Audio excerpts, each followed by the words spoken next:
Okay, so we're on the 5th in the group ride series, the last one, and this is the ideal group ride.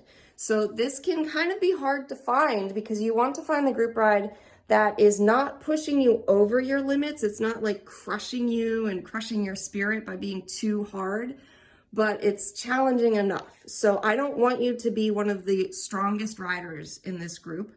I don't want you to be one of the weakest riders. I want you somewhere in the middle.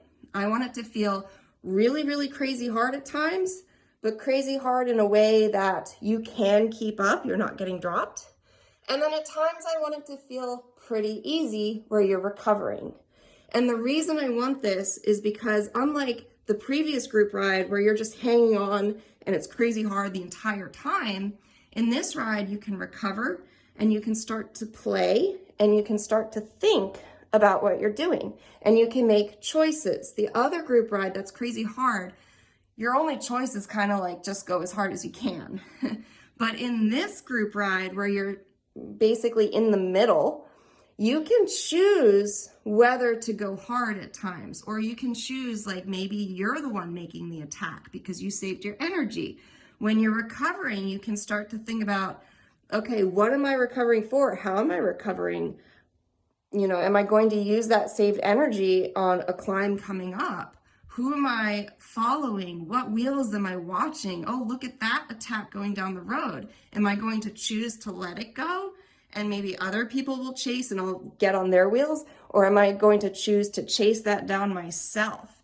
Now, in that survival group ride, you can't choose. You're just hanging onto those wheels.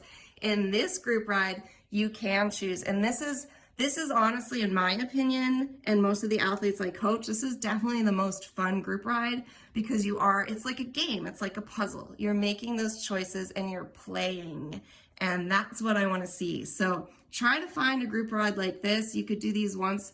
Again, maybe twice a week is enough. That's maximum because these still count as a hard ride. This is hard physically.